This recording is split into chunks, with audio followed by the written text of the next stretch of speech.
Excelen datuak nola ordena eta iragaz ditzakegun ikasiko dugu bideo honetan. Ikusten duzuenez, jada prestatu dugu Excel horri bat, zuek eduki dezakezuenetako bat bezalakoa. Jada datuak sartu dizkiogu eta zutabeka antolatu dugu. Izena, abizena, hiria, helbide elektronikoa eta interes eremua.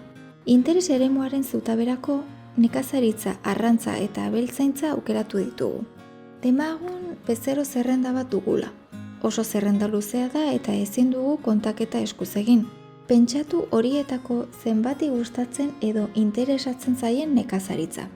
Horretarako, iragazki batzuk egingo ditugu eta horiei esker, askoz ere azkarrago egingo dugu kontaketa. Nola gehituko ditugu iragazkiak? Lehenik eta behin, zutabeen goialdean bat sakatuko dugu. Lerro osoa hautatuko dugu horrela. Goiko menuan, datos fitxaren barruan, filtro sakatuko dugu, inbutu baten irudia. Ikusten duzuenez, geziak agertu dira zutabe bakoitzaren goialdean. Zabaltzen baditugu, interesatzen zaiguna ikusiko dugu. Aukeratutako guztiak kenduko dugu eta nekazaritza bakarrik interesatzen bazaigu, nekazaritza sakatuko dugu eta gero azeptar. Ikusten duzuenez, nekazaritza interesatzen zaien pertsonetara mugatu zaigu zerrenda. Gainera, interes eremuaren zutabea aukeratzen badugu, kontaketa bat ikusiko dugu berean. Ikusten duzuenez, 17 pertsonari interesatzen zaien nekazaritza. Baina, demagun nekazaritza Tolosan zenbat pertsonari interesatzen zaien jakin nahi dugula. Hiriaren iragazkira joango gara eta hautatuta dagoen guztia kenduko dugu. Tolosa atalaren barruan daudenak bakarrik ikusi nahi ditugu. Azeptar sakatuko dugu eta zerrenda askoz ere gehiago murriztuko zaigu. Nekazaritza interesatzen zaien pertsona hauek baino ez daude Tolosan. Iragazkiak kentzeko, besterik gabe, dena aukeratuko dugu iragazki bakoitzean. Interes eremu atalean, dena aukeratuko dugu eta onartu egingo dugu. Hartara, hasierako zerrenda izango dugu berriro. Orain ikus dezagun nola ordena ditzakegun datuak.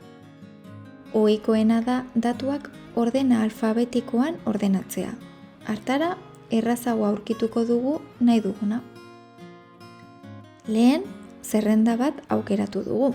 Orain ordea, zutabe bat aukeratuko dugu. A letra sakatuko dugu. Ikusten duzuenez, zutabe osoa aukeratu dugu eta hemen filtro atalaren ondoan datos menuan bertan atik zetara edo zetatik ara ordenatzeko aukera izango dugu. Ohikoena da atik zetara ordenatzea. Beraz, sakatu egingo dugu eta ohar hau aterako zaigu. Ampliar la selección sakatuko dugu eta gero ordenar. Ikusten duzuenez, ordena alfabetikoan ordenatu dizkigu izenak. Interesatzen zaiguna askoz ere errazago aurkituko dugu orain. Ordenatu ondoren, nahi ditugun iragazkiak egin ditzakegu. Esate baterako, ikus dezagun Donostiako eta Andoaingo zein pertsonari interesatzen zaien arrantza. Hemen aukeratutako guztiak kenduko dugu eta arrantza bakarrik aukeratuko dugu. Ondoren azeptar sakatuko dugu. Horra hor laburpena. Excelen datuak oso erraz iragazten eta ordenatzen ikasi dugu bada.